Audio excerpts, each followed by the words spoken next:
What's up, fight fans? Let's dive right into today's news. Here's what's going down. Conor McGregor's comeback just got even wilder. Fresh off re-entering the UFC's drug testing pool and calling his shot for the historic White House card, the Notorious revealed he had a FaceTime call with none other than Elon Musk. McGregor has already promised to become the fittest president in history as he eyes a run for office in Ireland. And now, with Musk backing him, the Irishman says he's reached Superman level. With Trump, Dana White, and now Elon Musk all in the mix, McGregor's next chapter looks like something straight out of a movie. What do you think the call was about?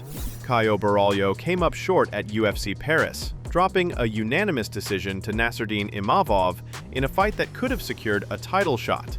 Despite the setback, the natural isn't slowing down. On social media, he wrote, "Tough night yesterday, but we move forward only. I want to be more active now. What about a fight at MSG in November or T-Mobile in December? I'm down." With teammate Mauricio Ruffy also losing on the card, it was a rough night for the Fighting Nerds team. Still, Borralho is already looking to bounce back, with names like Sean Strickland in the mix for his return. UFC flyweight veteran Tim Elliott has revealed he broke his leg during his UFC 319 victory over Kai Asakura. Despite securing a second-round guillotine choke, Elliott said the injury came from an early kick in round 1. Tim shared the news and called out Charles Johnson on his social media, writing, "Cat's out of the bag. Kai Asakura broke my big-ass leg when he kicked me in the first round. I'm not ducking Charles Johnson. That's a fight I like, but it's looking like an 8-week ordeal." Charles Johnson responded, "Nah, I figured you got injured, bruh." Fresh off his dominant win over Caio Borralho at UFC Paris, Nasruddin Imavov says he welcomes the challenge of being the underdog if matched with middleweight champ Khamzat Chimaev. Imavov, who previously knocked out Israel Adesanya as an underdog, insists he thrives when doubted and believes he's earned his shot at the belt. Talking during the post-fight press conference, the Frenchman said, "People said that against Israel Adesanya, he was the best striker in the world, and that I couldn't fight with him. But I knocked him out on the feet. This guy Caio, I didn't have to fight against him, but I did it. He was coming from a 10-year run of victories, 16 victories and 7 victories in the UFC. I fought him, I won every round, and once again, I proved that I'm the best. For me, there is no discussion that I'm going to fight for the belt." Do you think Imavov can beat Khamzat? Mauricio Ruffy's first UFC defeat has drawn sharp criticism from analyst Din Thomas, who pointed to his lackluster showing in Paris. Ruffy was dominated and submitted in the second round by Benoit Saint-Denis, bringing his undefeated UFC run to an end.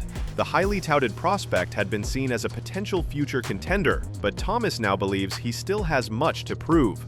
"I've been high on Ruffy since he hit the stage. We've been making comparisons between him and Conor McGregor, and I expected that from Ruffy. I said this guy, especially fighting a guy that gets wild like Benoit Saint-Denis, I thought he would be able to pick him apart. I thought he was going to do something fascinating tonight. And the first body kick shook Ruffy up. Then the head kick shook him up, and I think that took Ruffy so far out of his game, he did not want to fight anymore. He didn't want to be out there anymore, and it surprised me."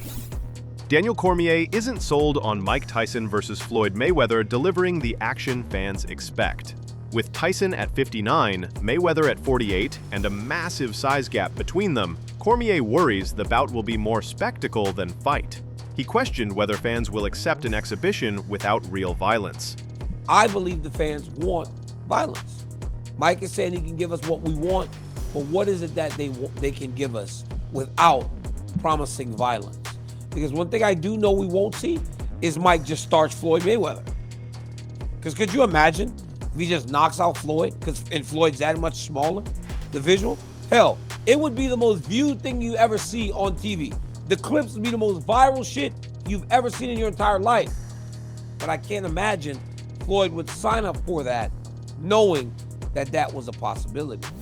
Israel Adesanya believes Nasruddin Imavov has the tools to challenge Khamzat Chimaev if he gets the next middleweight title shot.